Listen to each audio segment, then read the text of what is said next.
obviously, if you see something, you should be able to know what it is. You That's know what I that think it was, but I rarely couldn't see the front of it, only the back, but I thought so. Yeah, But I didn't report it. no, it's that time of the year where things can be a little uncertain. Hi, Natalie. I'm good, and you're muted.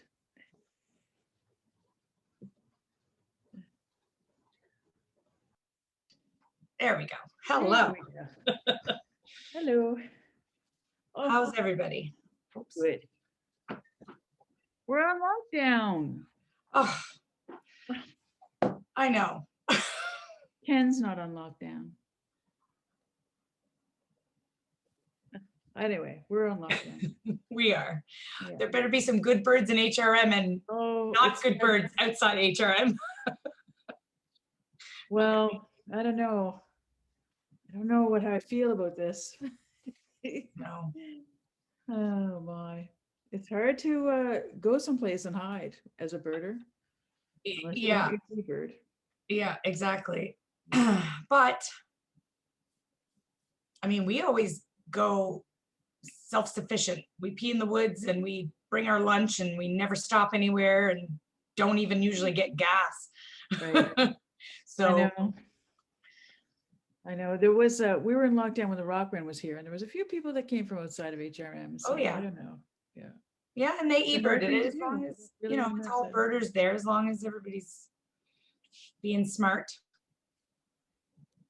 I don't know. Yeah, I know. If they're not being smart, they might Yeah. find out the hard way. Yes, that's true.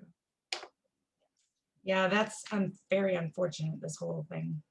What were your plans this weekend, Natalie? Well, the only thing we got planned so far was Heartland Point, so that's still a go. That's a do. Yeah. You can do that one. Yep. And we were gonna wait and see what shows up and then make a plan after that. So Right. Yeah. You weren't tempted to try for the canvas back? I just saw that today. We probably would have. Okay. Let me save you the trouble. I was there today. And you didn't see it? I mean, Larry that was it was what? Larry was there too. Okay. So he told us exactly, you know, where he saw it. Like not that the sewage lagoon is that hard to see, Yeah. but it was against the edge. But we checked from both sides to the best of our ability. Okay. And I mean, he obviously couldn't see it very well initially anyway, because the photo looked distant. Besides the rain, it was distant. Yeah, well, it's quite a distance from where the vantage point to those sewage lagoons. Have you been to those? Bridgetown? I must have been at some point. Yeah, there's a few sewage lagoons that are terrible. Yeah. I find the Numinous ones too are terrible for viewing. Yeah. And you're like hanging on the side of the fence up the hill and just not good. And I'm short, so I can't see anything. Yeah, this is the things that birders complain about. The sewage lagoons don't have good vantage points. My favorite is the one in Middleton. Yeah, we went there too just to check. Middleton's pretty good. If it maybe flew in there.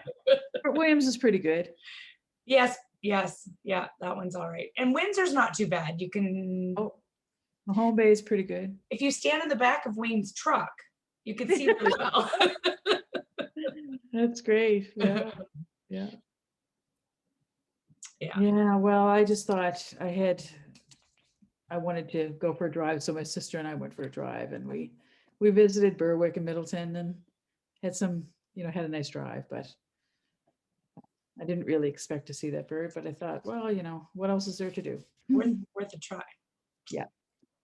Yeah. And then we. All right. Well, that makes me feel better, because now I don't feel bad about not being able to go. No, and it might show up again, and it might stay a little bit better, Yeah, might show up in some place that we can see it better. Yeah. Yeah.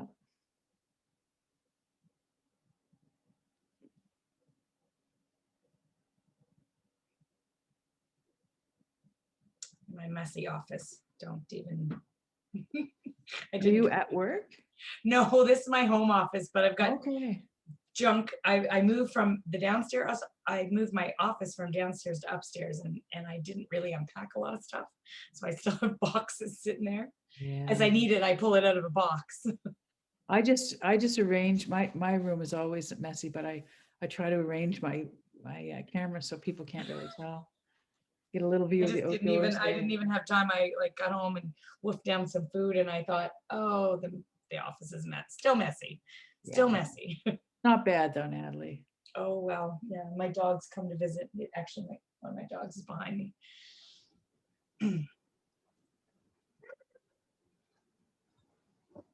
What are the hot topics on Facebook now?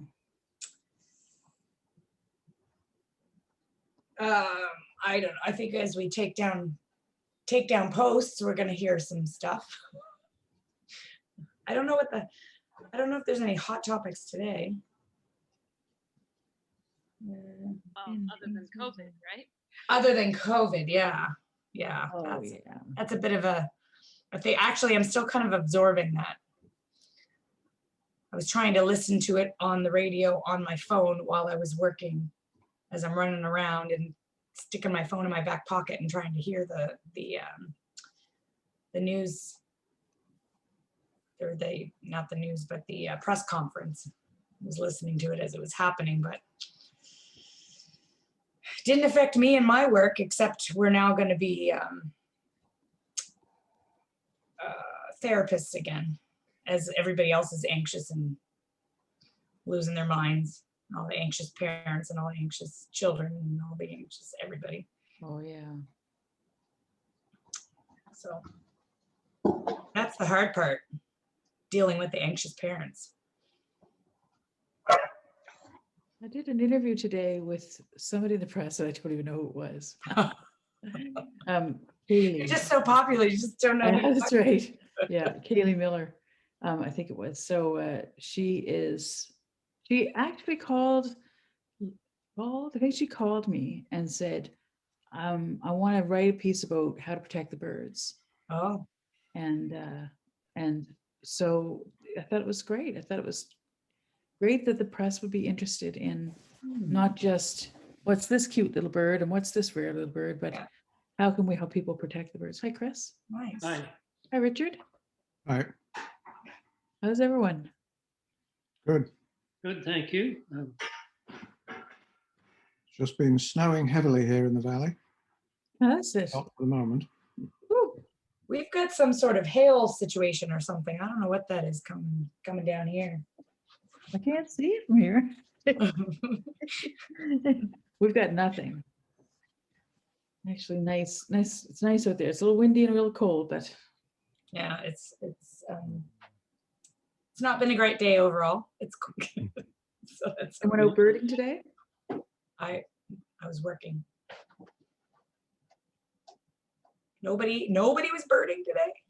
I went to the sewage lagoons and it was cold and windy. Which sewage lagoons? The new minus ones, they're pretty close to us. And so I drop down there once in a while. I saw American widgeon. on Nice. The ducks. So, yeah. Oh, and yellow-rumped warblers, 4 of them on the rail trail. Oh, nice. Yeah. Starting to come back. Yeah, I was out yesterday with Jason and a couple of other people out in the Canaan area, and the palm warblers were everywhere. We had about just singing all the way down the wood road. We went looking for rusty blackbirds, but found everything but the rusties. Did you see black-backed woodpecker? No, I think you really need, I think you need to find an area that's been burned over. As I No, understand. they're there, Chris. The black-backed woodpeckers are there, really close to where the rusties are. Is that right? Well, it looked like good territory, and I mentioned that to Jason. He said, "Well, it needs a fire, but who knows?" There's a No. great spot in Kings County, inland. It's on the South Mountain, and you can check on the eBird. You go, well, it's basically 14 kilometers down a dirt road, but it's Right. a good dirt road. Yes. As soon as you come to a burnt over area, the fire was last year, and you can still smell it actually. There's blackback woodpeckers right by the road. Yeah, Nice. I've heard that. But We there, went there the other day. We didn't get them. Sorry, the what? yellow-bellied sapsuckers were there. Oh, yeah, lots of sapsuckers where we were too. Yeah. Angela, you were gonna say you were birding, were you today? No, not today. But that's going to be all we're going to be doing soon. But I did miss a lot of the press conference. Hey, Beth Sheila, are we allowed to travel outside Halifax? No. Oh, Shit, No, every time I'm going to call Richard and go down and do some birding, we get locked down. Do you know what I'm gonna do? I'm gonna take my wood carving that Jim Etzel did for me of the Louisiana White, and I'm gonna place it down on the ground and take some photos of it and say, in my yard, seems to be staying. Sorry, can't come. I'll bring over my little warbler too. yeah, I'll bring my warbler as well, although I can't come in. We're down in Chester, so I have to. Well, yeah, we can't go to you either. You can't come No, down. that's right. Well, I think, there'll be a bit of, we'll see what happens. What's happening with golf? Is Heartland Point going to be open? Are they closing the golf courses? What Well, I- it's not open yet anyway, is it? I don't think so, but it should be very soon because some of them have opened in Halifax. What they said was golf courses could remain open, but any dining facilities associated with them have to be closed. They emphasize they want people to be outdoors doing things. Well, what's the Yes, point of well, going there to- you go, birders. We Yeah. got that covered. What's the point of going to a golf course if you can't eat? Well, How you doing, Beth Sheila? You should Oh, mute it. you're on mute. Mute. Here we go. Oh, we can't hear you. You could unmute. Oh. Yeah, there you go. There you go. Well, I said something really treasonous anyway. I said, we're going to blow up the causeway to keep everybody out. You can have COVID down there. After I come. Yeah. Get the COVID now. Angela likes that. Do we No, get to- I've said for a long time that they should stop everything but essential traffic coming onto the island. I don't know if we have any active cases here at the moment, but apparently province-wide there were, I think, 17 new cases since yesterday. 38. Yeah. See, we're really lucky here in Cape Breton. We have such a small population density. We have, as you know, mostly wild space. And we get out. I mean, I was out on the trails yesterday. I go out almost every day. It poured rain today, so I didn't get out. But usually I'm out every day, and I rarely run into anybody else, unless I'm on one of the really well-publicized trails, which I usually try and avoid anyhow. Oh, who's your friend there, Melvin? Oh, and Matt just, I think it's Matt Whitman just said that there are cases in Cape Breton. Oh, boo. There are. Okay. Yeah, it's just on the chat there. Ah, cool. Well, not cool. Not cool at all, but it's good to be. Just belong to the COVID club. It is what it is. Yeah. Oh, hi, Marion. I just got a chat. So, That's why really, don't we see every- Do you have why rusty don't we blackbirds? see everyone? Do you have rusty blackbirds, Beth Sheila? I haven't seen any this year, but I saw a couple last year. The red-winged blackbirds and the common grackles are back, of course, but rusties usually don't come in until May. A couple weeks behind. But, yeah, I'll be looking for them. Oh my goodness, Lance La Violette has snow? Dear. I'm hoping that's an old photo. Me too. Yeah. Well, it's Um, not from your neck of the woods anyways, but we had snow yesterday. Well, it's soggy again here. People have reported American woodcock. Somebody posted piping plover, but it was ambiguous if they're recent inbound migrants or whether the photo was an old photo. So we're still trying to get that thing sorted out. There's no warblers around or anything yet. What about you guys down your end of the province? Angela, what are you seeing? I think palms are in. You guys are seeing lots of palms. I heard one. I heard a yellow warbler in the yard, and I thought I saw a red-eyed vireo yesterday, but I can't tell because it was just the back end of it. So, but they're trickling in. And I've got grackles nesting in the cedar hedge, and that's a terrible thing. You don't want grackles nesting in your yard. But I still like them. I just wish they'd have their babies somewhere else. They're very aggressive. I don't mind them. We have a huge old eastern white cedar in the front yard, and they seem to restrict themselves to it, so I'm good with that. And they don't seem to bother anything else, because the cedars in the front yard and all the shrubs and everything where the sparrows hang out are in the backyard. So I like to think that the house is a natural barrier. We shall see. Oh, it went real quiet. Natalie, you're awfully quiet. What's going on in your end of the world? Oh, well, working through the week, and we're just flying around. Well, we were flying around the province every weekend, but yeah, not much going on now. Everything's come to a halt, so I guess HRM it is.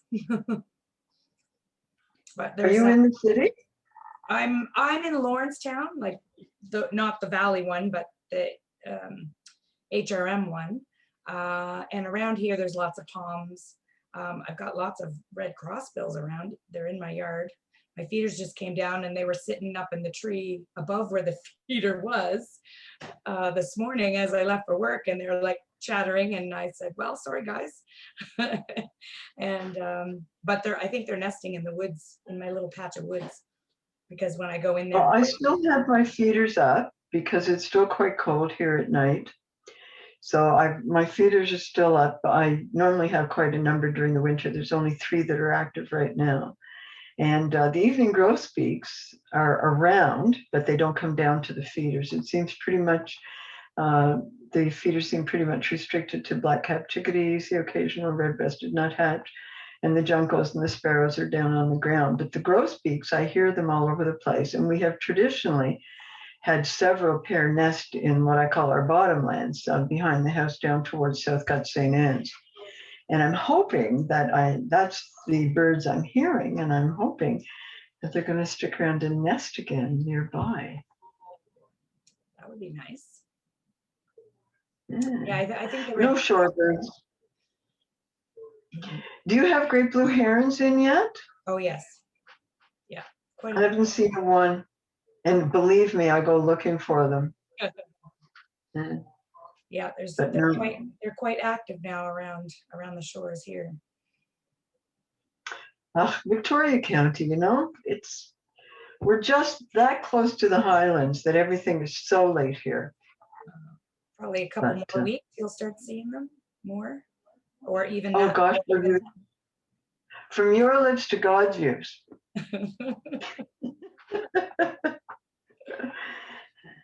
Well, we've got a few yellow legs showing up around here. That's about it for shorebirds. Yeah, we had a couple. Oh wow! Sean and I did our walk of Sandy Cove yesterday, and we saw, which is not an uncommon bird, but it is an uncommon bird, but not a vagrant. Brown creeper, which we see them. We rarely see them out this way. They're round, but they're just hard to see. So that was our excitement for the day yesterday, brown creeper. And I started hearing that totally works. I haven't seen a brown creeper for a while. We had one here, I think it was 2 springs ago, and it was actually ground feeding right out in the middle of the yard. So that was a huge surprise. I got all kinds of photos of it, but when I went to look at the photos and figure out if any of them were any good, you could barely see the bird. They're so well camouflaged on the ground. It was really a lesson in just how stealthy they are.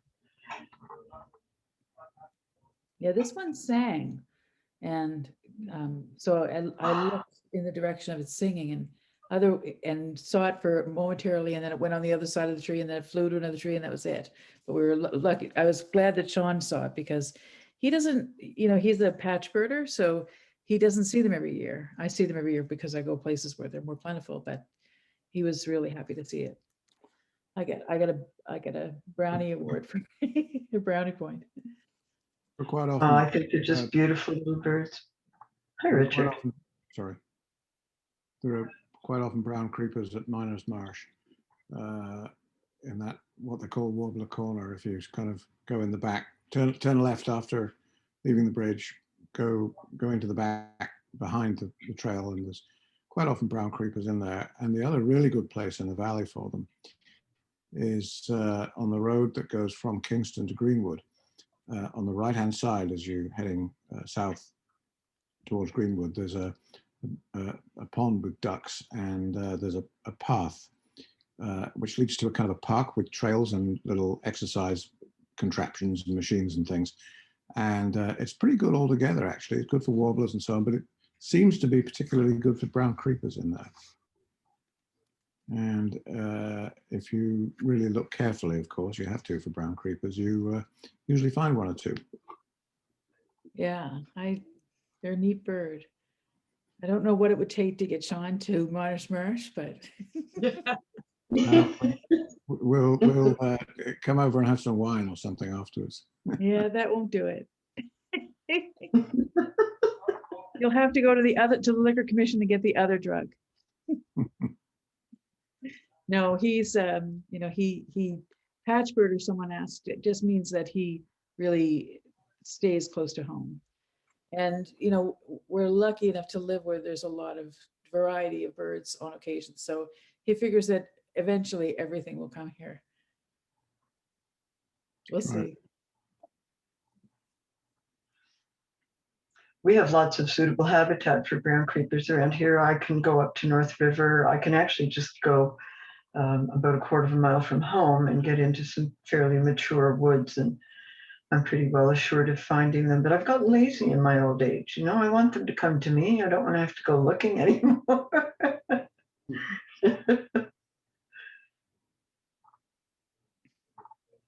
So how many people are you expecting for the meeting? Well, I don't have any expectation.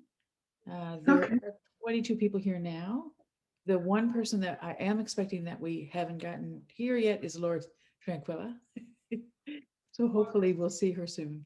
Anne is here. Personally, I find Zoom just an amazing little bit of technology, because being here in Cape Breton, it was virtually impossible for me to attend any meetings in person just because of timing and travel and so on. So I am particularly grateful for this forum, and I thank you, whoever it was that decided that Zoom would be a suitable platform for these meetings. I think it was probably public health. Good segue to a question, which is, after things go back to when we don't have any public health restrictions, which isn't going to happen very soon, but hopefully within the next 6 months or so, year, the board has been talking about whether we should keep this format. We like certain aspects of it, that it makes it a true Nova Scotia Bird Society meeting, because no matter where you are in Nova Scotia, you can call in, provided that you have internet access. And certainly that's not ubiquitous, but it's better than have them in Halifax, which is what we had done. It does, people miss some of the aspects of the social, being able to socially get together and have coffee. And so we're thinking that maybe we'll continue doing Zoom meeting, but have the annual general meeting in Halifax and one out of town meeting somewhere else every year. What do people think of that? Well, I was particularly thrilled several years ago when the AGM was, or I'm not sure if it was a regular meeting or, yeah, it was the AGM, was held in Shedicamp. It was the out of town meeting. It wasn't the AGM. The AGM is in November, and it's that big wine and cheese in Halifax. Oh, So okay, so that was just your out of towner. Right. We tried to Yeah, do it was incredible. It used to be called the Angela was there for that. That's right. I remember. I think I Yeah, met. no, it was just marvelous. Richard, I'm working on a hybrid scheme, if you like to call it that, for our local photo club, which I'm involved in, as is Sarah. And what I think we're going to be able to do, if we're ever allowed, later in the year or maybe next year or something, to have in-person meetings, is to actually have an in-person meeting, but it's going to be live streamed into Zoom as well. And I've got a guy that knows how to do that. And that might be an answer for the Bird Society too. yeah, If you can get somebody who has the technological know-how to actually do it. I think you have to have a room where it's done, and sort of live video, which is connected to a computer, which is in turn connected to the internet. And I think we're going to be able to do that if people want to. Our library has been doing that with midweek break programs. Just recently, we had Zoom meetings for the first term, I guess, and then when we were allowed fewer restrictions, they're doing in-person meetings at the library, but Zooming with everybody who wants to be in on it, so that the numbers are strictly limited in the actual library room, because it's small. There's only up to 8 or 9 people that can be there, but the presenter can be anywhere, the participants can be anywhere, so it's worked reasonably well, I think. I personally, I really like the Zoom platform. I find it very stable compared to Skype. And I presume that this meeting has been set up for an indefinite amount of time, and we won't suddenly disappear in the middle of a sentence after, I think it's 40 minutes. that's right. Cool. Yeah, I have the paid subscription for Zoom as part of my work, so Bird Society gets it for free. Excellent.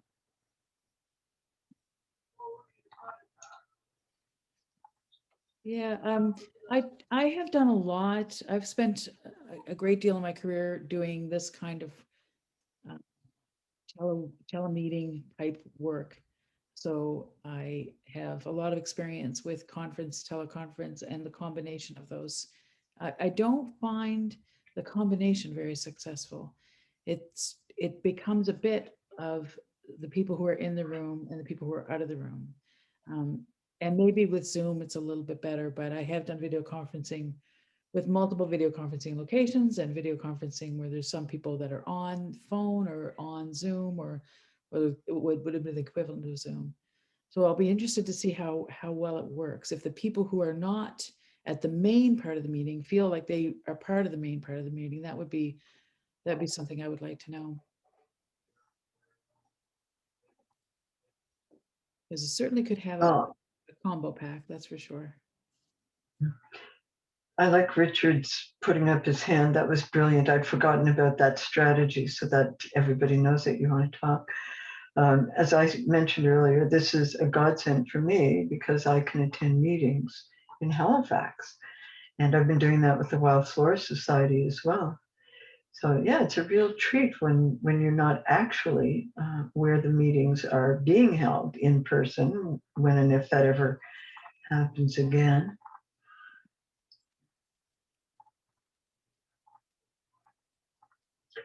Oh, Lance must just be scrolling stuff off of his screen. Now we have a lovely autumn road, or perhaps an early spring road. Yeah, that's what it looks like right now. Yeah, you were mentioning distances. You see, I'm 1,500 kilometers away from you, Beth Sheila. So it's easy. This is a good way for me to attend meetings. Yeah, I'd forgotten you're in Ontario. That's right. I'm on my farm in Ontario right now. Nice. And that's what it looks like. Beautiful. That's the driveway. Very nice. beautiful. We keep hearing very bad things about Ontario at the moment. Are you okay, Lance? It's the benefits of being in the country. It's about the same as if I was in Nova Scotia, where I am. Yeah. But obviously we're more restricted. But that's how it is. That's how it is. Sorry, my phone is just binging at me. I'll ignore it. Too many devices. Yeah, Lance, I haven't had a chance to get down to Briar Island since, well, for a couple of months anyway, but I'm thinking of going down this coming weekend, but I'm not so sure about it now. With Strang's latest suggestions, one of them is don't travel unless you have to, even within the province. And I'd hate to be, I don't think I'm at risk. I've had my first vaccination, as I hope other people have too. And I don't have any symptoms or anything, but nevertheless, I'd hate to be the person that introduces COVID to a community like Westport. So I probably won't go. Understandable. Well, obviously, I didn't get down there last year, and I would guess that I'm not going to get down there again this year for those reasons Yeah, until things settle down. Mm-hmm.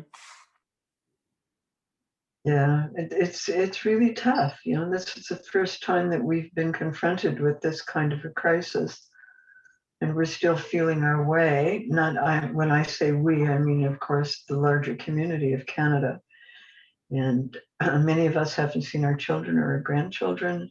It makes it very, very difficult on an emotional level. And just the logistics of getting around and doing one's job. I just, if you can't go to an office and if you cannot work virtually, you're kind of between a rock and a hard place. Diane, can I ask you if the birding trip to Amherst Point, a bird sanctuary, is off now? boy. I don't think we have had time to reconsider. I was just looking to see if Angie's online yet. I don't see her yet. Okay. It's funny, I have as of this moment, it's still on. But as Richard said, travel, you're supposed to pretty much stay home. And I was so planning and hoping to go.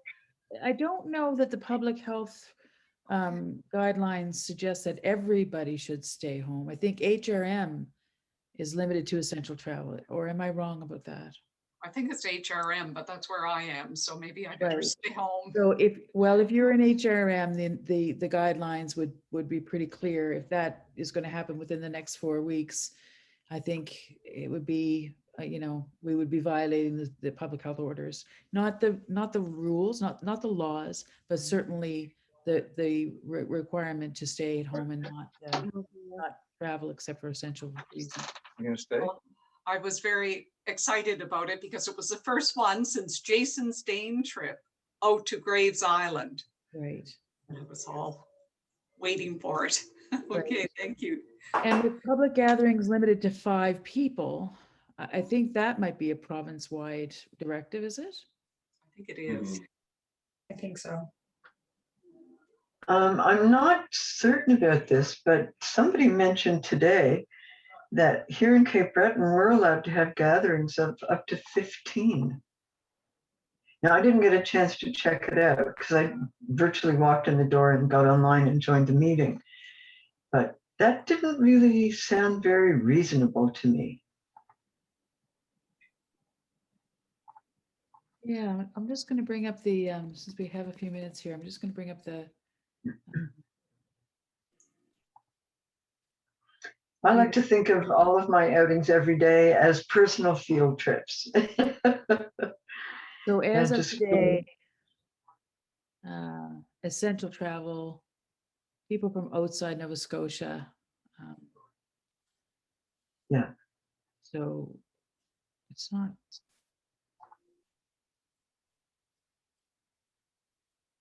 Actually, that's just today, so it's not showing the restriction updates that were announced that will take place tomorrow, that take effect tomorrow, so. I read what was reported, and the way I read it, it said the following restrictions apply to HRM and a few communities around. And that's where I saw the restriction 5 gathering. Right. So I read it that it applied to HRM, but not outside. Right. I find the lack of cohesiveness in terms of the rules from place to place difficult to understand. You know, one place has one set of rules and another place has another set of rules, and it's very, very confusing. I wish they would just regulate everywhere. This is what we're doing, and it applies to all locations and all people. It would make it easier. Just an opinion. Yeah, I hate to see people who are in rural areas have to take on restrictions that might not be necessary for them. And certainly in HRM, it's a higher level population, so, and a higher level of COVID cases, unfortunately. Very It unfortunate. is Yeah. confusing, as we're seeing right now. Well, I mean, I live out literally in the middle of nowhere. So Julie has just, I think it might be Julie. Julie may unmute and tell me which Julie she is, but I think I know. Restrictions apply mostly to HRM. Gathering limits of 5 are HRM only. So an Amherst field trip could go forward. I think it's something we'll have to talk about a bit at the board and see if it should go forward. And if it does go forward, it would have to, we would ask people to respect those limits. Except for me, because I'm the president and I have to go. Right? LOL. Are you not HRM?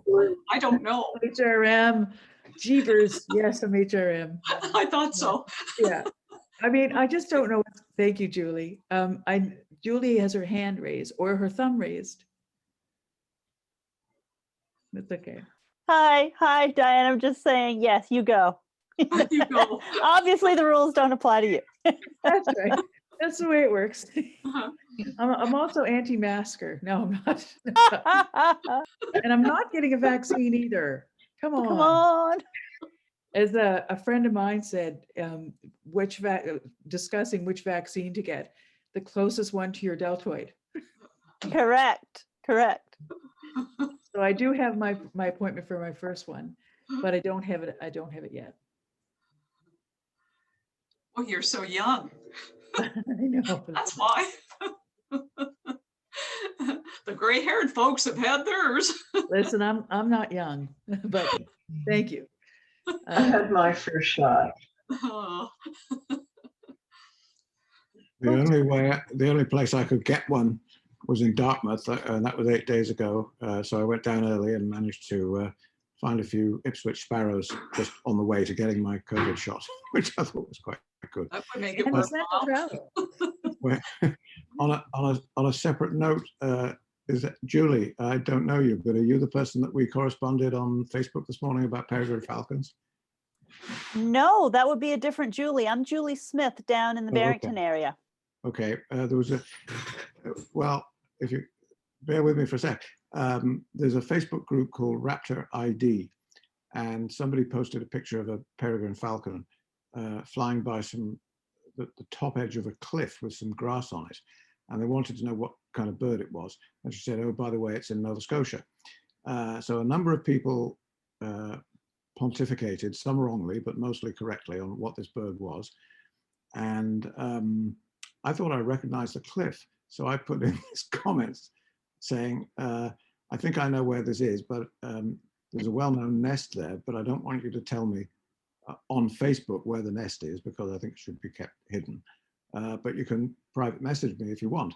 So Julie Mann, I think her name was, private messaged me, and it turned out that it is indeed the place where I know and I recognize the cliff. So I thought for a Facebook group that is basically not all over North America, but to some extent international, to be that close. In fact, where she hangs out is within a few miles of where I hang out sometimes. So. Richard, that's not the remarkable part of the story. The remarkable part of the story is that you recognize the cliff.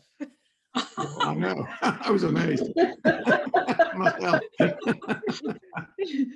On my favorite birding spots, there are trees that have like quirky little things that look like birds, and you start to recognize those trees, you know you're birding in Yeah. the same place. And you started to speak. Yes, good evening, everybody, and thank you, Diane, for giving me a minute. I just wanted to follow up on the issue of identification, which Richard has mentioned. I had on your site, I didn't know who to ask for assistance in identification. And I had taken a picture and I sent it off to, I thought it was the right connection, but obviously I was wrong. I sent it off to Mr. D'Entremont, and I never received a response. So I was wondering, Diane, if it's possible, if you could sort of give me an idea, if one has a question about an identification, where should it go? Well, there's a couple choices. So the Nova Scotia Bird Society Facebook page is a great, if you're on Facebook and you like to use Facebook, that's a great option because you get a lot of people weighing in and quickly people will come to consensus.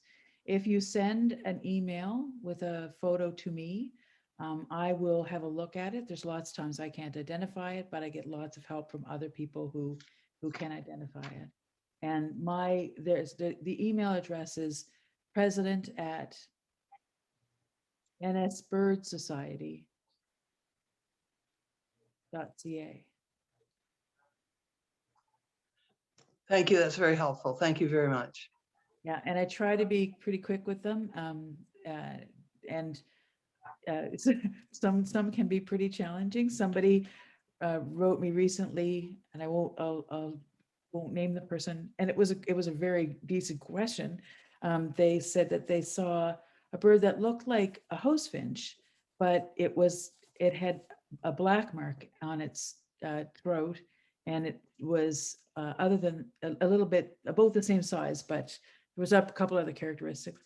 And I was just grasping at straws. Eventually, it turned out to be a common redpoll. And when you think about that, I wouldn't think those two birds look alike, but of course they do. So sometimes there's a bit of back and forth, and sometimes I get some help, but that's a good place to start. Yeah.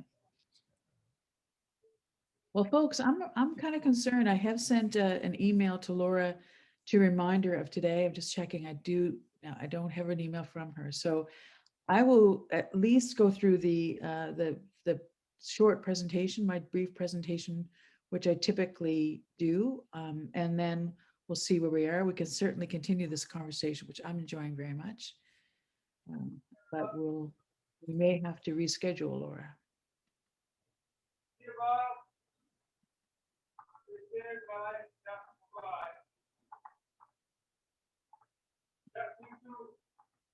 Okay. So someone had mentioned Ipswich sparrows.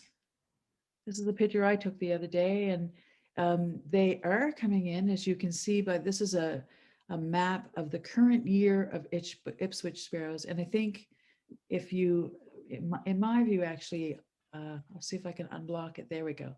You can see that there's a nice big point on Sable Island.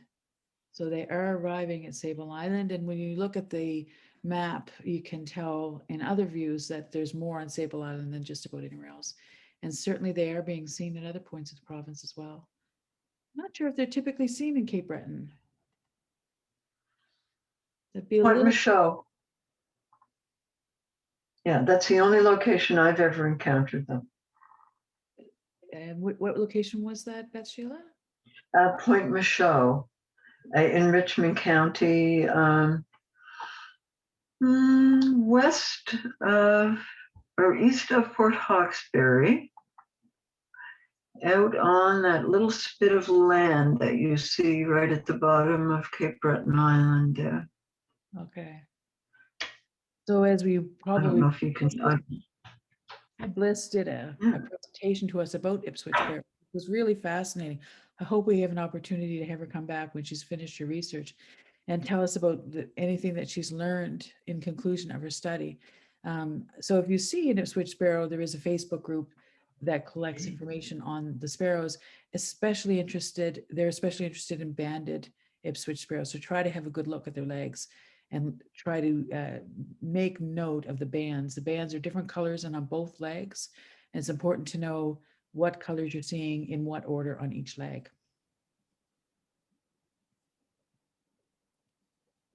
Oh boy, I don't know if we're tired of talking about trichomoniasis or not, but we had reports all winter this year.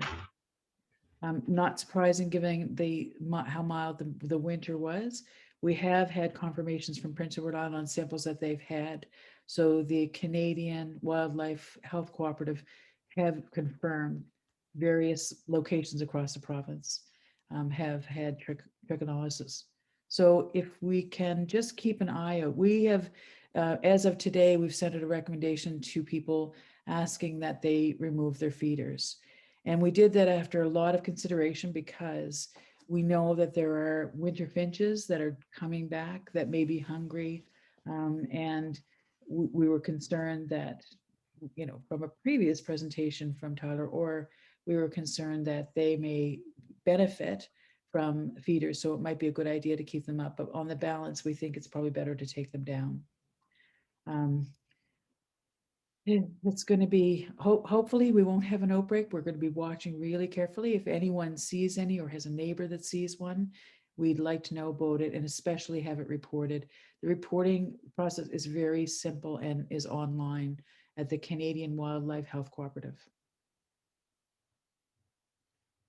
And we can get tired of talking about this, but it's a reality and it's probably going to, with milder winter weather, we're probably going to be seeing more of this parasite.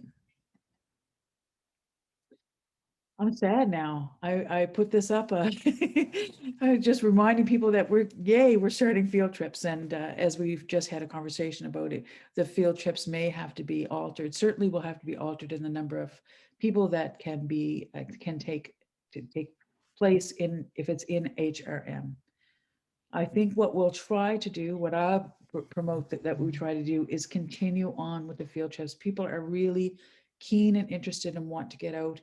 And I think we should try to stick with the courses we can so that people who live in the Amherst area and want to go to the Amherst Point Bird Sanctuary have an opportunity to do so. And that people in HRM also have an opportunity to enjoy the HRM field trips. There is one I know for sure there's one around the end of May in Gary Lawrence Park. There's actually a couple, one in partnership with the Tantown Library, led by Jason Dane, and a second led by Beth Sherwood.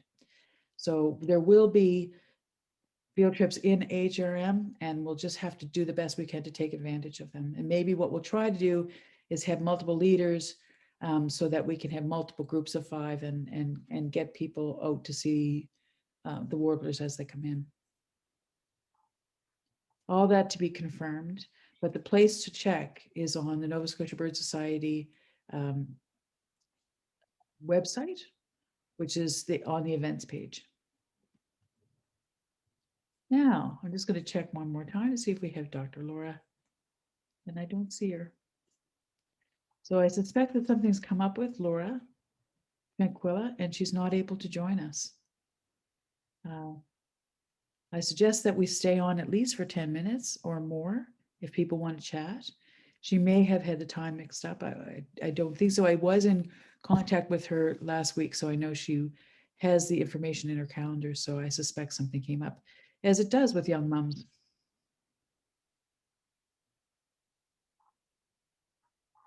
Yes, the reality of new motherhood, yeah. Yeah, her children, they're not really young children, but they're probably young teenagers, maybe 10. Huh. And coincidentally, her sister is a friend of my daughter's, and her children have been to my house. And I had never met Laura. I had heard her name, but I had never met her. But I've had her children at my home for dinner on 2 separate occasions over a couple of different years. They're delightful, wonderful children. And yeah, so sweet. But it was kind of a coincidence when we found out that she could talk, at least that she was interested in talking about leeches, storm petrels. And I know we're all really interested to learn more about storm petrels. So hopefully if she can't make it today, we will be able to reschedule. Anyone else have something they want to share? As we're filling time.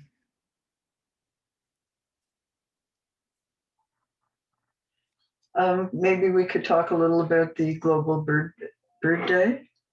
That's May the 8th. Yes. Perhaps you could answer a question. Why is it no longer the North American migration count?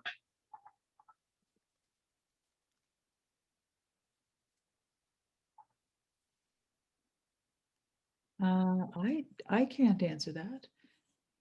Eric, do you know? You may be speaking. No, I don't. I'm just amused that we've got all these birding people here and we really don't know why that count died. It did. It's somehow it seemed to have too much mass. I mean, too many people involved, and eventually it boiled down into more local counts, like a Nova Scotia migration count, and then that was essentially informal, with no kind of organizational structure. And so it either came or it went, and that's the way it's been ever since, at least since the North American migration, the NAMC, ceased to exist. But really, I don't know the ins and the outs of it, just a kind of hand-waving kind sort of answer. Thank you. There was some sort of talk about this online at the time. And I think part of the problem was that to have a specific day for all of North America just kind of didn't work, because in the southern part of the United States, for example, migration is over by May the 8th. For us, it hasn't really properly started yet. And so the date chosen, which was basically within 2 or 3 days, right across North America, was fine for the sort of middle part of North America, if you like, but not for the northern or southern parts. And that apparently was some kind of a barrier to continuing it. Thank you. That actually makes sense when you take the entire North American continent into consideration. After all, we're dealing with North and South and in between. And yeah, that makes perfect sense. Thanks to both of you. Now I shall stop calling it the NAMAC and refer to it as the Global Big Bird Day, or whatever the new moniker is for it. I have a question that came from somebody who called the line, my telephone line. And it's a really unusual question, actually. Somebody called to ask me if black-capped chickadees would have been present in Nova Scotia 300 years ago. Okay. I'm not. I would ask, why not? So I'll go on a limb and I would say probably yes. I can't see why they wouldn't. It's not, they probably didn't evolve 200 years ago, and they probably have been in this area, and probably more of them, because the habitat probably suited them. But I thought, Eric, you might have something to add about that. Well, they were certainly here 200 years ago, and I don't see why they wouldn't have been here 100 years before that. 100 years before would have been roughly the time of Mark Catesby.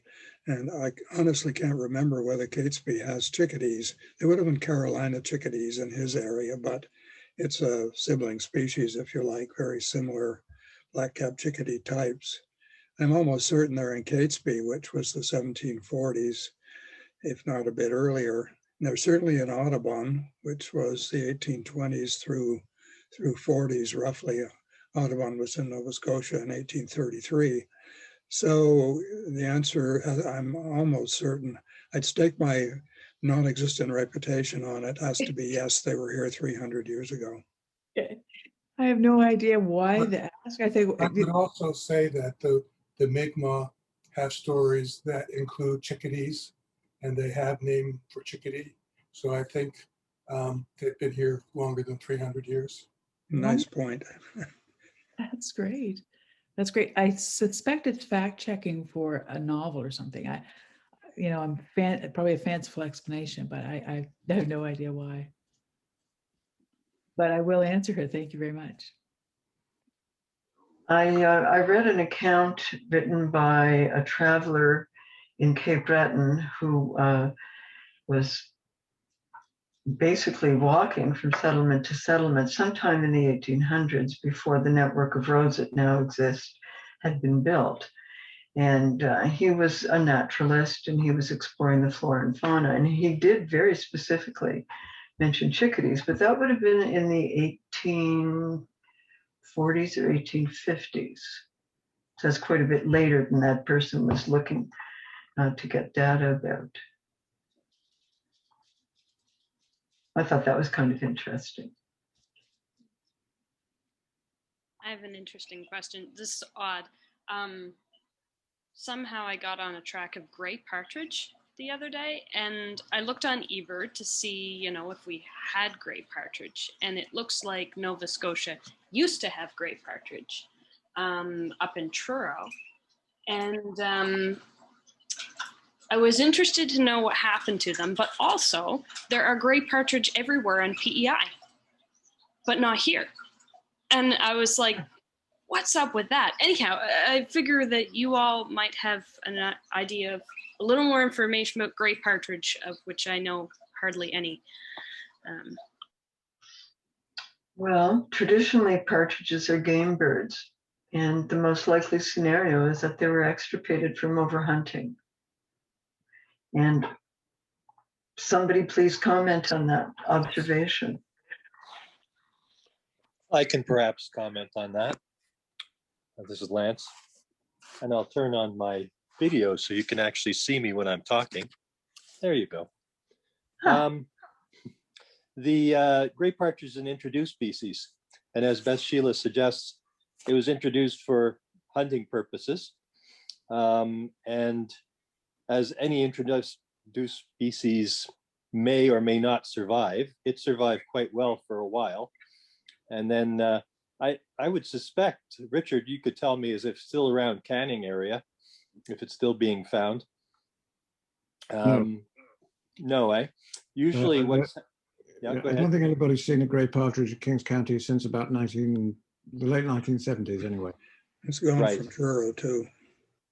Right. So a lot of that would be also intensive agriculture, which is, of course, corn is just a no-no for a lot of species, and certainly for gray partridge as well.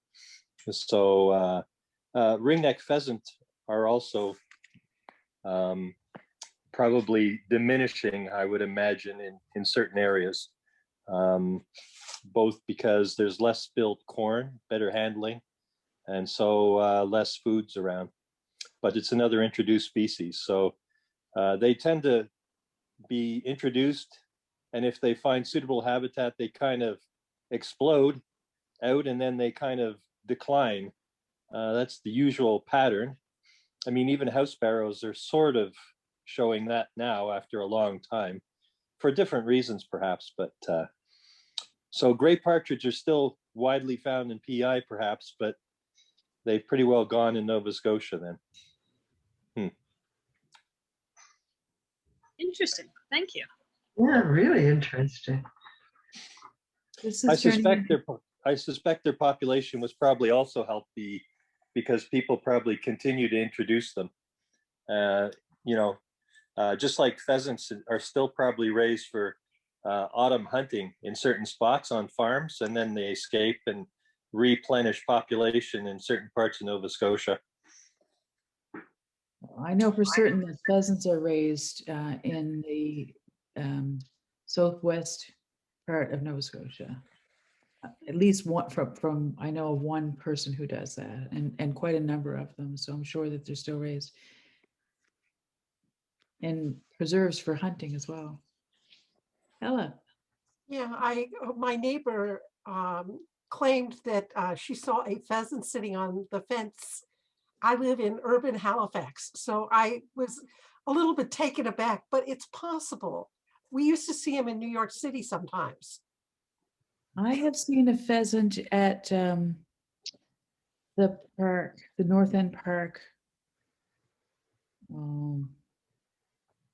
The, Fort Needham, yes, Fort Needham.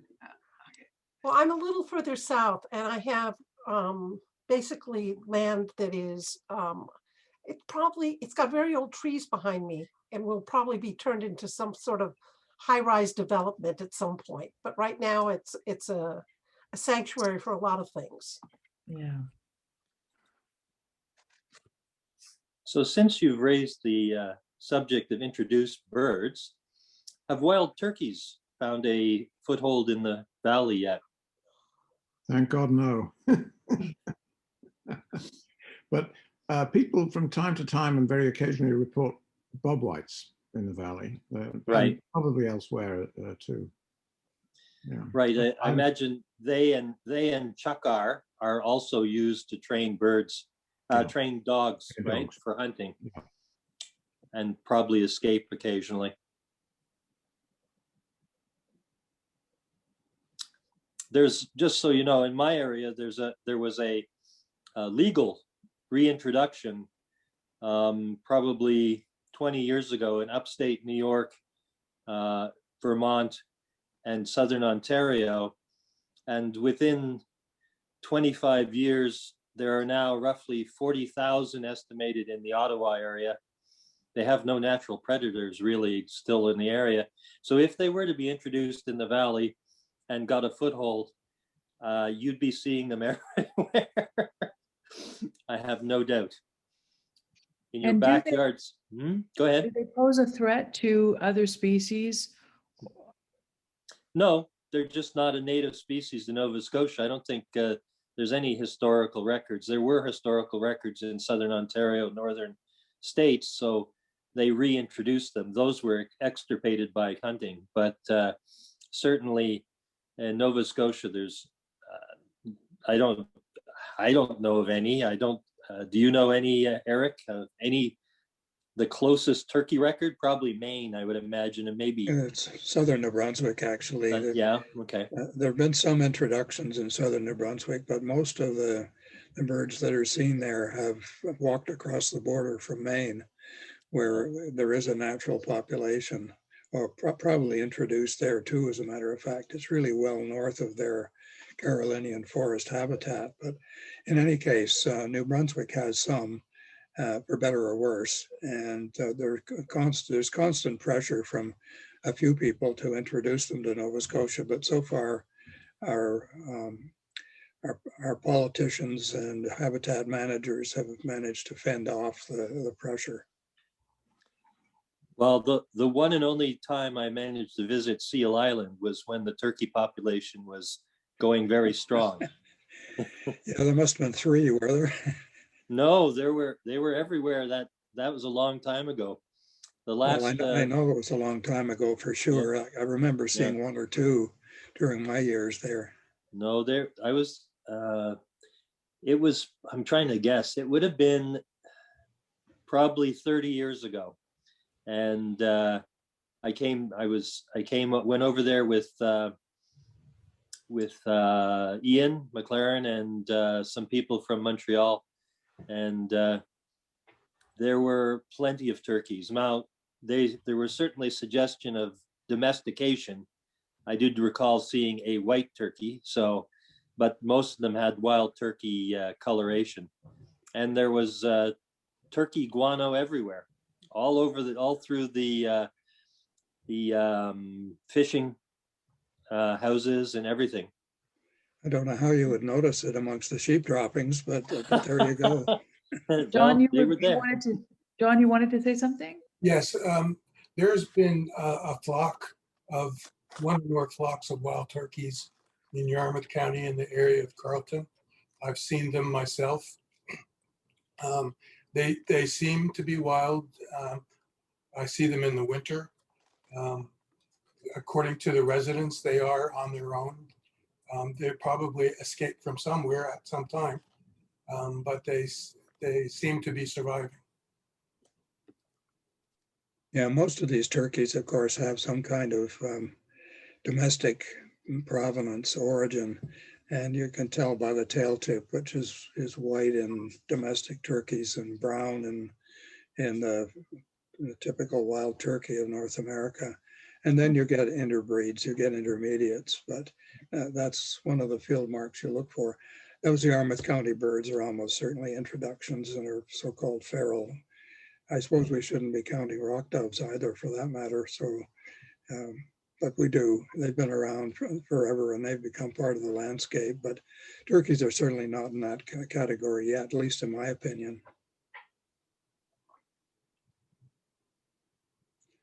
All right, speaking of introduced birds, this is a bit far away, but I read an Audubon article, a while back, about rhea in Germany.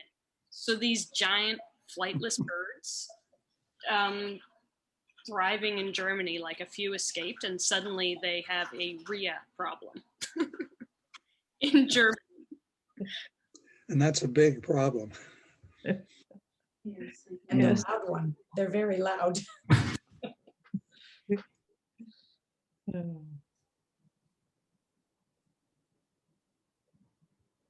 Well, this is your chance to ask the expert. We've got some great people who have lots of knowledge on board. So if you have any other questions, this is a good time to ask them.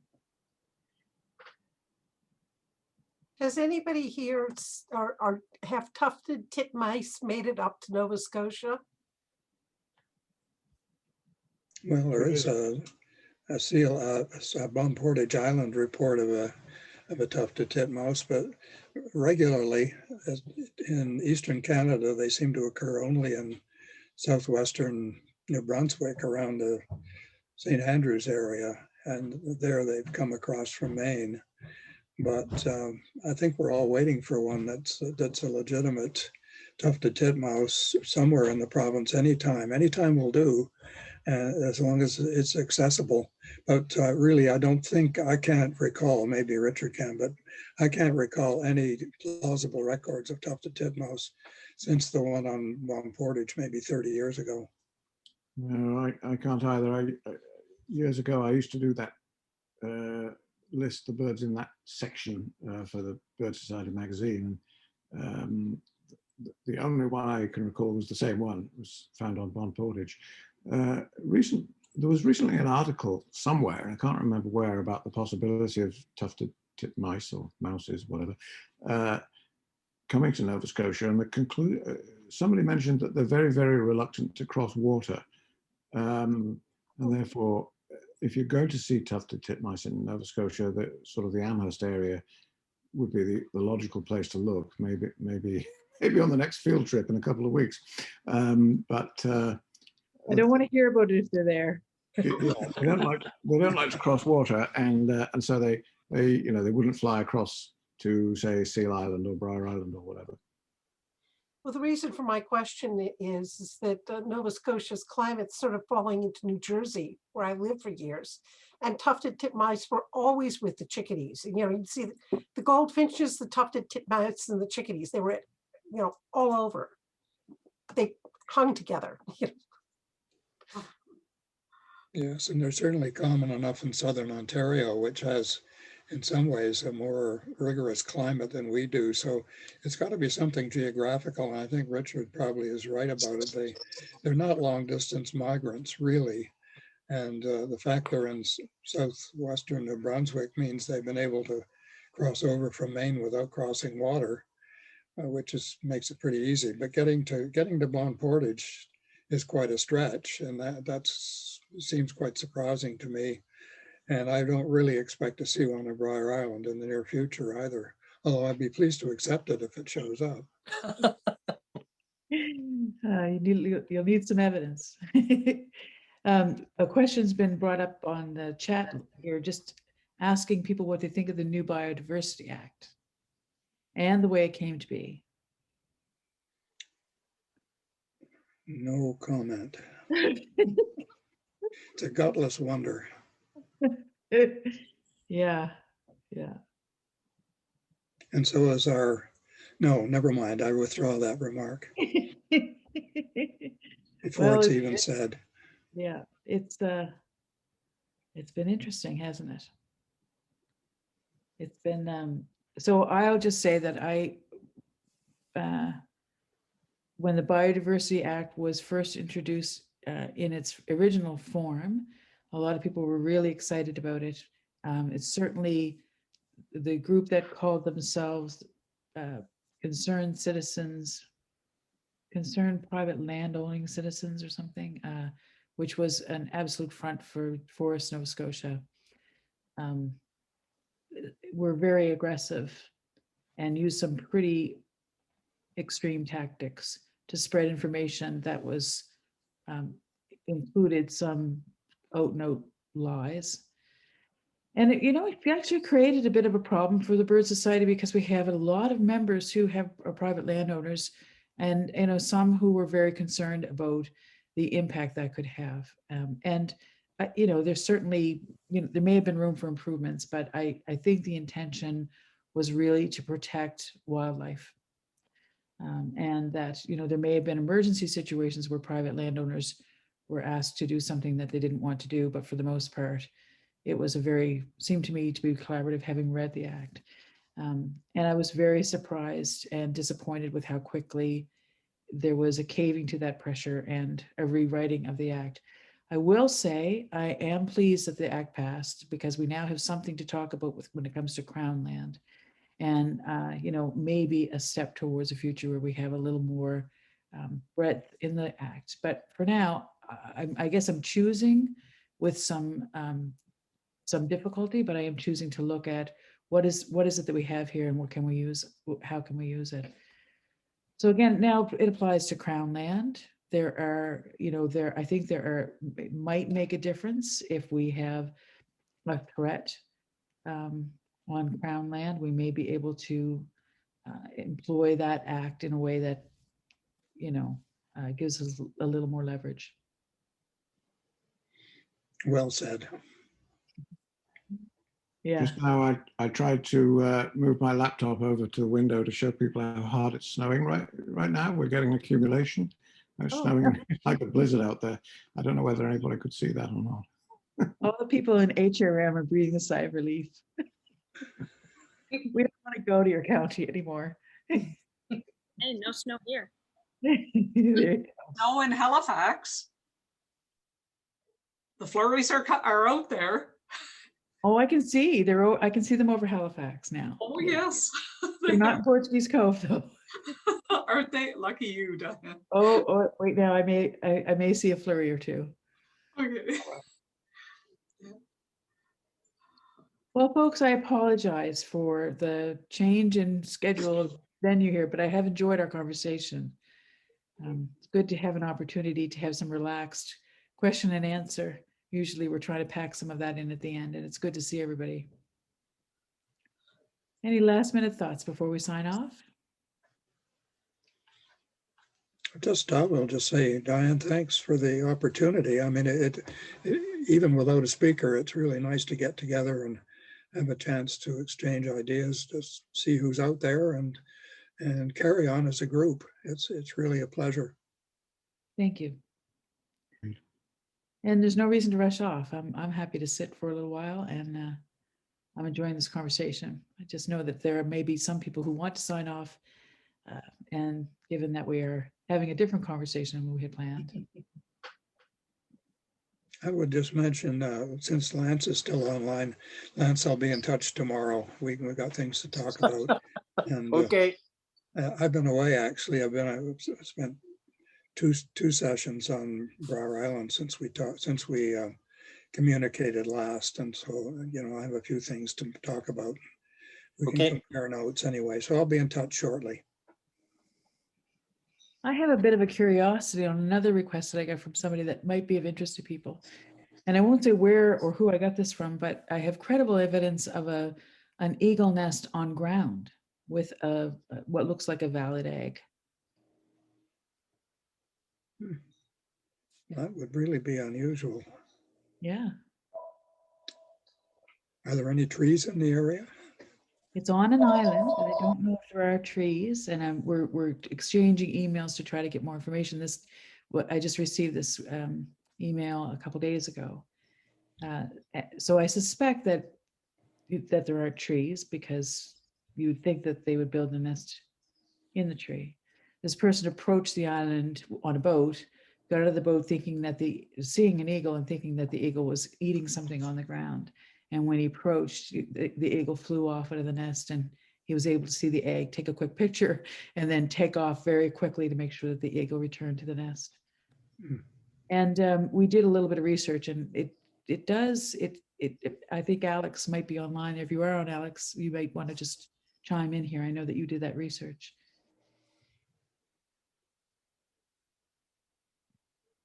So I will say that it has, now ground nests for eagles have been seen in other places. Ground nests are used in treeless regions like Alaska and northern Canada, islands off the coast of California and Arizona, and are rare elsewhere in the Minnesotas and Florida. Ground nest sites usually are on prominent ridges, cliff sides, or sea stacks with good flight access, but limited ground access for potential predators. In Arizona, I seem to remember hearing about cliff nesting bald eagles. Right. Golden eagles, I know, will do that, but I'm not sure. I can never recall seeing a bald eagle on a cliff, but then how many cliffs have we got here apart from some very limited areas? And we do have enough big trees in general, but I seem to recall something about cliff nesting anyway, just to add it parenthetically. Yeah, this sounded, from the message that I received, it sounded like it was just on the beach. Oh, interesting. Yeah, I'm just going to go back and reread the message because I tend to forget very quickly. Yeah, on a gravel beach, on the ground. Super unlikely, but who knows? Information needed. Yeah, and the egg was very large. And there is a photo of the nest and the egg. So pretty interesting, eh? Never know what you're going to find in Nova Scotia.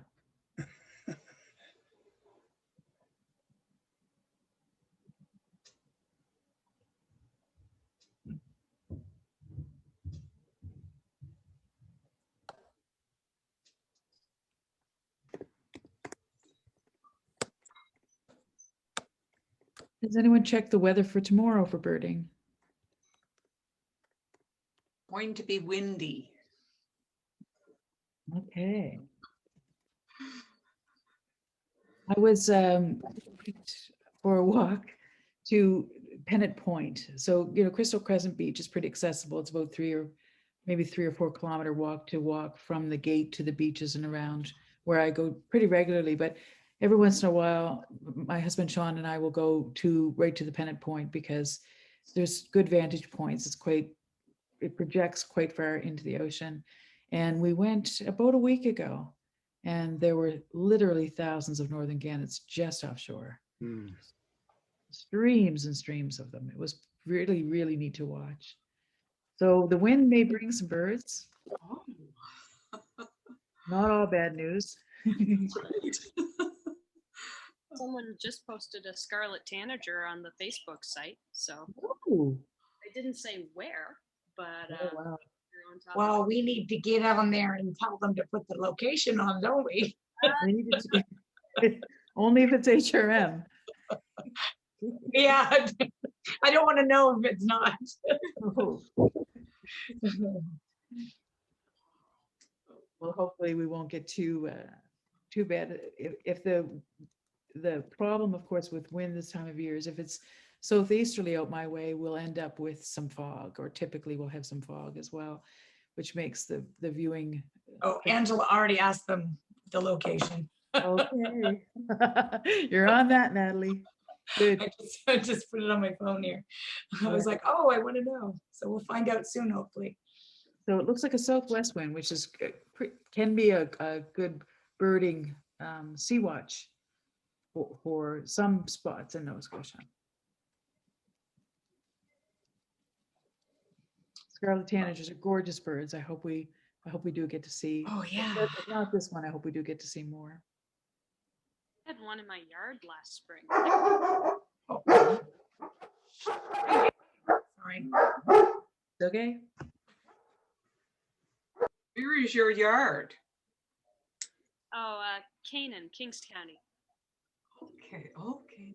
Yeah, yeah. I was outside probably gardening or something, and I heard this call, and I looked up, and here's this bright red bird, and I'm like, stay there while I get my camera. And it did, like, just for a couple minutes, and I got some photos, and then it left. That's delightful though. Yeah.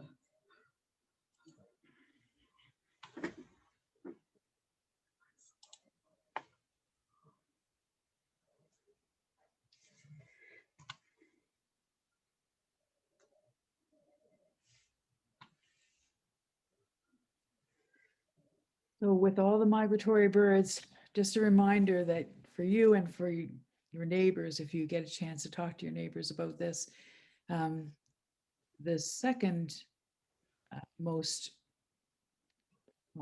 biggest problem for birds killing, for bird mortality, is window strikes. And the greatest number of window strikes are actually in residential homes. And on the Facebook page, we this time of year, we get a lot of reports of birds that have hit windows, and people are trying to do what they can to help them recover. This year, we're going to try a little harder to get people to be a little more proactive. So before the bird strikes, what is it that you need to do to protect birds from hitting the windows? And there's some things that are a little more difficult, like Acopian window savers or Acopian window treatments, which are parachute line in about 4-inch interval that hangs from the top of your window. It kind of blows a little bit in the winds, and that's about 95% or more effective in protecting birds from striking windows. And there are other treatments as well. So there's stickers that can be helpful. Some of them, I think you have to be careful that they actually are, not every sticker in a window is going to be as effective as every other sticker. So it's important to do the research and understand what's available. And the latest is to take a glass marker and mark 4-inch apart on the outside of the glass, mark vertical lines. And that might sound like it creates quite a barrier for your view, but you get used to it pretty quickly. We have avian bird savers on our windows and hardly notice them at all. So if you haven't thought about that yet for your own windows, or if you hear it in conversation with others, this is the time to really think about those birds that are migrating, who have come hundreds or thousands of miles. And we certainly want them to have an opportunity to nest in Nova Scotia. Wow. The tanager is in Guysborough County. I know somebody who will be there tomorrow if possible. I could take a boat. Oh, that's wonderful. Is it near the Swan or the Pelican? She didn't say, she just said Guysborough County. She needs to be more specific. We had a report on not on the Nova Scotia Bird Society Facebook page, but another Facebook page last week of a pelican, and somebody had a photo of this large white bird, and it was a phone photo, so it was really difficult to tell. But we sent off Angela McDonald, who lives in Guysborough County now, and it was an hour away from her home, and she went to find the spot, and I think she probably took an hour for her to find the spot. When she did, it was actually a buoy. She was largely disappointed. and yet she continues to be your admin with Matt and Anne on the birds. So, obviously a good sport. I hope she has a chance to see the Scarlet Tanager, if anyone deserves to see it. I'm sure that she is sending a private message right now or has already done so. Yeah. The buoy was actually on the ground, like it didn't look like a buoy. So anyway, we did go back to that site and let them know that it was a buoy, and the whole post was down within minutes. Oh. But we've all been there. We've all been there. We've all, at least I've been there more times than I care to admit. The other mistake is worse though, seeing as a rare bird and not thinking it's a rare bird and not letting people know is worse. I'd rather have a false alarm than a missed opportunity any day. Everything needs to be investigated. That's right. What happens in Vegas stays in Vegas, right? What happens in Birdland stays in Birdland. And talking of that, is there any merit to the golden eagle sightings that have been posted? Has anybody seen a photo? Has anybody gone to see it or found it other than the person who reported it? Did you read the description that the person reported? I just skimmed over, but it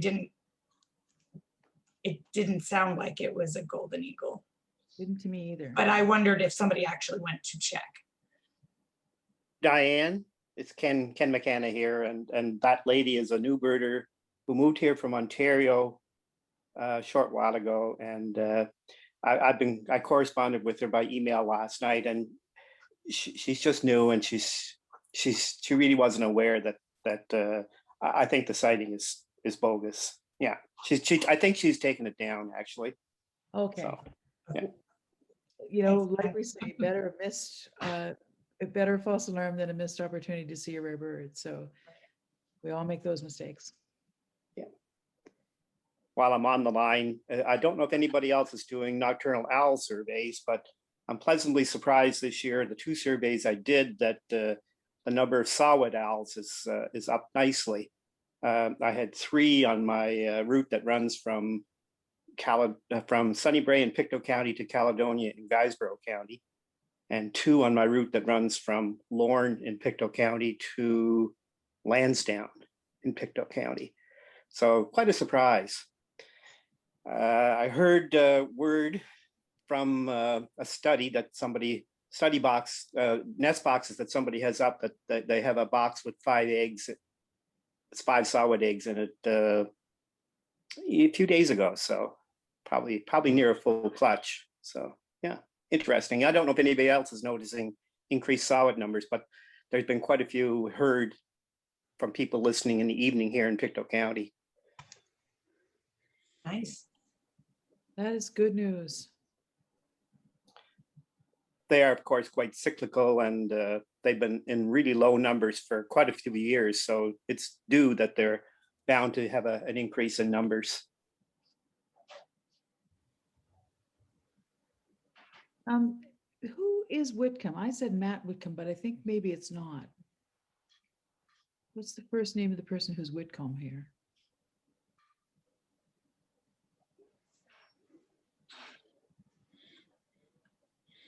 A question about the saw-whet owls while we've got Ken online. We used to have saw-whets pretty regularly around our Brar Island area, and I've listened for them frequently for the past several years actually.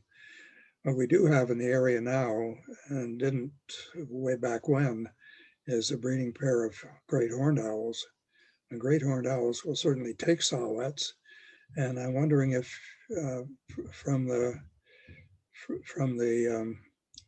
owl surveys, if you find there's an inverse relationship between saw-whets being present and great horns being present, for example. I don't think barred owl is as big a problem, but I have a feeling that great horned owls lead to 0 saw-whets, which seems to have happened in our case. Well, one of my stops which was about halfway through on the Lorne survey, I had 2 great horned owls, a saw-whet and a bird, all at the one stop. Bad luck for the saw-whet, I suppose. But the survey is sort of interesting because great horned owls are not, you don't call for great horned owls, so you're only hearing them spontaneously, whereas you are calling for barred owl, but you're also playing a boreal owl call, which attracts saw-whets. So yeah, I think the saw-whet population depends on the rodent population. I think, you know, it's cyclical with rodent populations. I mean, Randy would be the guy who would know more about that. In that case, we should have a cottage full of saw-whet owls because the rodent population has been overwhelming this winter. It's incredible. White-footed mice primarily, which of course are wonderful saw-whet food. So anyway, we need to import some. I can see that. The mice population is in where, which home, Eric? Sorry, what was that again? In which area? You said home, but Well, I'm talking about Western Nova Scotia. Everybody I've talked to in Digby County and that area has had just enormous numbers, house invasions by white-footed mice. I mean, we could catch 4 or 5 a night in our little camp, and other people said exactly the same thing, and they just seem to keep coming until very recently. We plugged the holes, and B, they do seem to have been reduced in numbers. They probably, as usual, get some pandemic, just as humans do, and die off of some virus or bacterial infection. So the population's gone down, but nonetheless, we had a huge population through the winter, and it should have been just great for saw-whet owls. Of course, it won't be recognized until they start to breed and have some offspring. But so we'll see what happens by next summer anyway, or by fall, I should say. I was walking through a wooded area in Herring Cove, in the area between Purcell's Cove and Herring Cove the other day, and we saw a cracked, like an egg that looked like it had fallen from a tree, or had been somehow, maybe a corvid had taken the egg. It was quite small, all white egg, and I haven't been able to place. I should have picked up the shells, at least a part of the shell. It would have been maybe a half inch at the, maybe a full inch in length. And any idea what that egg would be? As I know that's not much information to go on. So in other words, about the size of a robin's egg, but not the wrong color. Yeah, and yes, that's right. White and maybe slightly larger than a robin's egg. Mm. Trying to think what's breeding now. Not very much, except ravens and great horned owls and one thinks of blue jay, but they're still bombing around and not acting like they're breeding, because when they breed, they just disappear. They kind of evaporate. They're there, but they're not saying anything. They're not doing anything that will make them conspicuous. So I don't know what to suggest right now. Starling, that's a possibility. Rock dove, rock pigeon. Yeah, I wonder what Pigeon is a possibility. Suggest pigeon. Starling, I think, is blue, but eggs are, yeah, might be pigeon. They're bright white. Mm. Yes. Little large, but no, that might be it. Mm. Yeah, that makes good sense. I didn't think it would be anything too rare, or even an owl in that area. I suppose the one I thought maybe saw-whet owl, which is what maybe triggered my memory of it when Ken was talking. Mm.